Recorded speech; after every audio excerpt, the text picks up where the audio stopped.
pertama sing diajarno Luqman Hakim niku aniskurli wali walidek. An sedene kelakuan wa kulna lan sing ngucap kita ingsun maksud Allah lahu maring Luqman aniskurlillah. Mbok yo syukur sira lillahi maring Allah. Alama ing atas perkara ato kang wis paring sapa wa kang sira minal hikmati sange hikmah. Dadi hikmah pertama dadi wong urip siji syukur. Pun ngandel kula. Urip nomor siji syukur muga duwe pangeran. Aja syukur perkara liyane pangeran pun. Sayyidina Ali itu dadi wali besar, wiridane ngeten tak warai tak ijazahi wiridane Sayyidina Ali. Ada 3 kalimat yang kata para ulama, 3 kalimat ini yang menjadikan Sayyidina Ali tidak akan terkalahkan oleh kalimat hikmah manapun. Ya tentu yang selevel Sayyidina Ali ya sama-sama yang tidak Nabi tentu enggak bandingkan dengan Rasulullah sallallahu alaihi wasallam karena semua kata-kata itu mahmalnya yang selevel, mahmalnya yang selevel. Jadi tidak bisa kamu jadi Syiah. Nak Sayyidina Ali itu di pemikiran yang enggak tertandingi oleh siapapun. Sawangane malah nganti ngalahno Nabi sembrono ya ora ono ngene kuwi. Syiah yang seperti ini sudah dikeluarkan dari kelompoknya. Jadi tetap enggak ada yang sampai seperti itu. Sayyidina Ali kalau wiridan ngendikan ngeten. Ya Rabbi kafani izzan antakuna li robban. Wa kafani fakhron an akuna laka abdan. Jadi ya Allah cukup saya ini terhormat karena punya Tuhan engkau. Maksudnya punya Tuhan yang keren, yang lahul asmaul husna, yang ala kulli syai'in qadir. Jadi kafani izzan antakuna li robban. Saya ini sudah cukup sekali sebagai orang yang sangat-sangat terhormat karena punya Tuhan engkau. Wa kafani fakhron an akuna laka abdan, dan saya cukup bangga sekali karena saya hamba dari jenengan. Kayak apa nistanya saya kalau hamba dari Fir'aun, dari Namrud yang sama-sama manusia. Coba betapa hinanya kita kalau jadi budaknya Namrud, termasuk budaknya Isa sekalipun. Karena kita sama-sama makhluk, sama-sama manusia. Kenapa dia Tuhan kita? Makanya Sayyidina Ali dan wa kafani fakhron an akuna laka abdan, an akuna laka abdan. Saya begitu bangga karena saya hamba dari jenengan. Masyhur itu ya, kafani izzan antakuna li robban wa kafani fakhron an akuna laka abdan. Jadi apa ya, dulu ulama-ulama itu punya makalah-makalah yang spesial. Jadi syukur sama Allah. Terus ketiga menyangkut zuwiyat lanat dunya. Misalnya begini. Rungokno ya Mus, kowe mung nerangno kowe rada kangelan. Kowe wis kadung roh wong wedok ayu ning ngarepmu.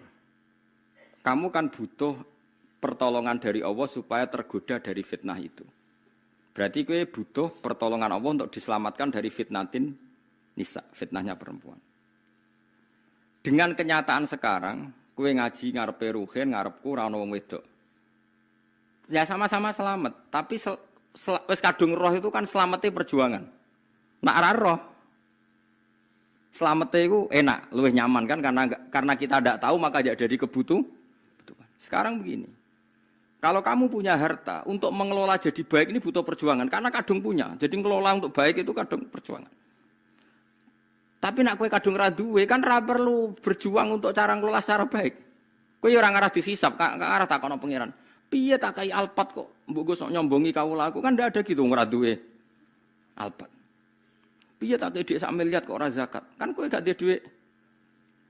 Nah makanya ini kata Sufyan Ats-Tsauri. Cara syukur paling mudah adalah ketika zuwiyat angkal dunya, ketika harta dialihkan dari kamu, maknanya kamu tidak punya harta, tidak punya perempuan.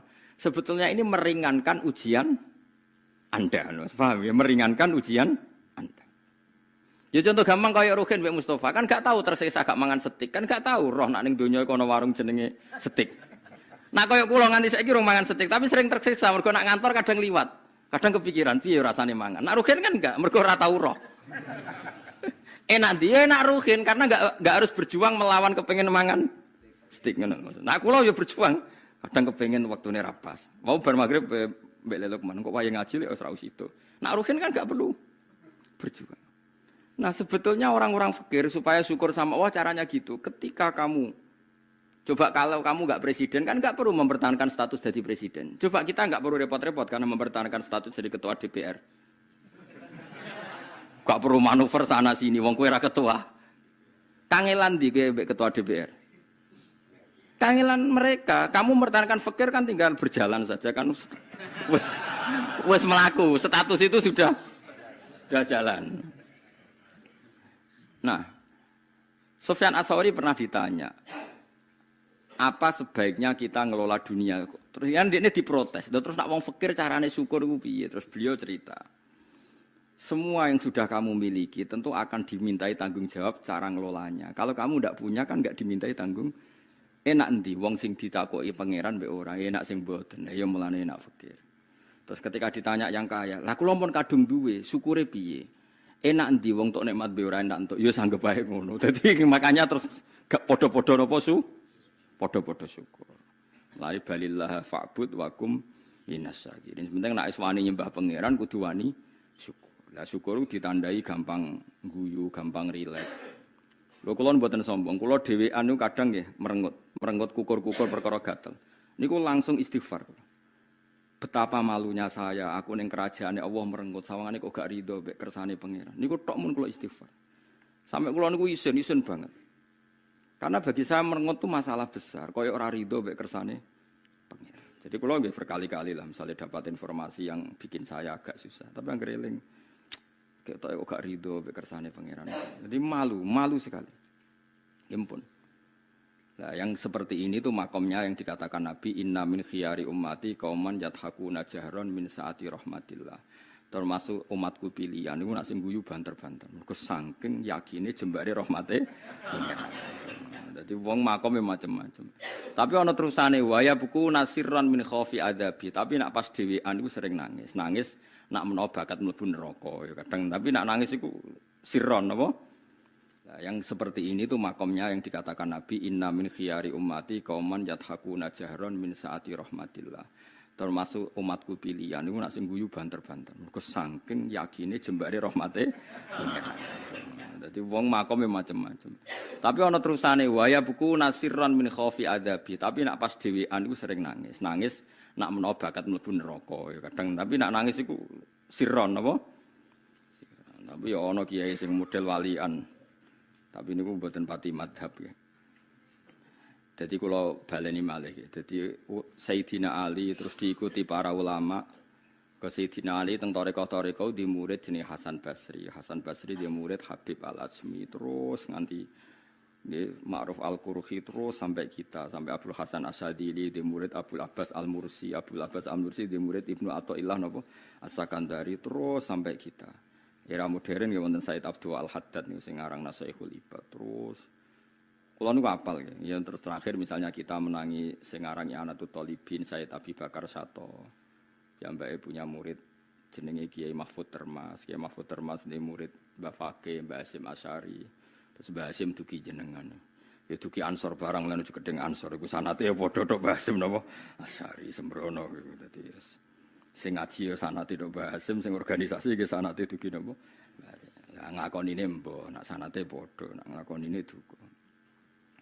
Penting kalau terangno nggih dados dadi wong-wong sufi riyen ku gampang masyhur itu Abdul Qasim Al-Junaidi nate ngengken muridé tuku daging. Misale Ruhin tak kei dhuwit 100.000, Ruhin tukokno daging sak kilo. Ruhin teko muni ngene. Gus ora cukup, regane daging sak kilo iku 120.000. Jare Abdul Qasim Al-Junaidi, ya wis nek ngono Ruhin gawe murah. Wong 100.000 mboten cukup malah gawe murah. Lah ya ora sida tuku. Larang nak kowe kepengin tuku. Angger gak sida tuku rak dadi murah. Jadi wong sufi dhisik ku cara ngadhepi ku gampang. Ya yes, pokoke wong ulama dhisik ku cek enteng ngadepi donya ku cek gampang. Kaya Kanjeng Nabi misale. Iku ketok anak Nabi tenan. Nabi nate rawuh saking perjalanan, wangsul takok Sayyidah Aisyah. Sah bubur harisa sing mbok sediakno kanggo aku iku endi? Aku kepengin mangan. Sayang ya Rasulullah bubur itu sudah habis karena tak kasihkan orang. Jawab Nabi, enggak, yang kamu kasihkan orang itu malah yang masih. Jadi Nabi itu dulu kalau memahamkan orang supaya senang sedekah itu ngendikannya begini, saya masih hafal. Wa hallaka mimmalika illa ma tasaddaqta fa abqaita wa labista fa ablaita wa akalta fa afnaita. Misalnya saya punya uang 1 juta. Kemudian tak pakai poya-poya makan yang tidak penting. Itu hilang dari WC. Yang masih adalah sing tak sedekahno ning fakir miskin, tak sedekahno ning santri ning masjid.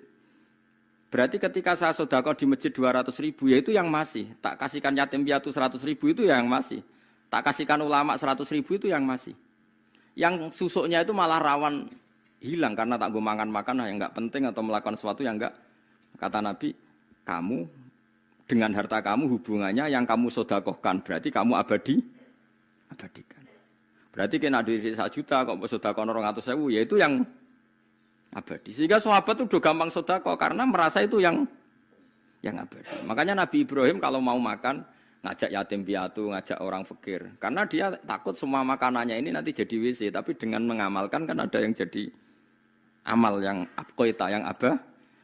Disebut ma indakum yanfadu wa ma indallahi napa.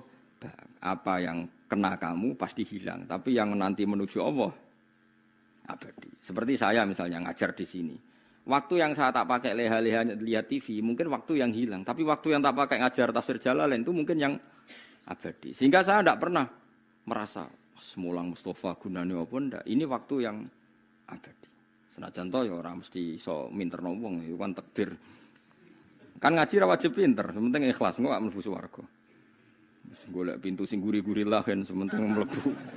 Ora penting liwat ngarep, malah ra sopan iku dalane para nabi liwat apa? Soal ilegal liwat gure ilegal lah sementing mlebu di bangkok ngarep ra sopan ngoten. Paham gitu. Dadi carane syukur ngoten nggih napa? Cara pandang ngoten niku. Saiki ke donya akeh mari hisab. Dihisab ora dihisab enteng ndi? Enteng ra dihisab. Berarti fakir ya melok jalur iku. Tapi di donya ya syukur, dikai nikmat ora dikai nikmat apik dikai nikmat. Wis anggap ae ngono. Akhire sing dikai nikmat ya ana masalah hisab.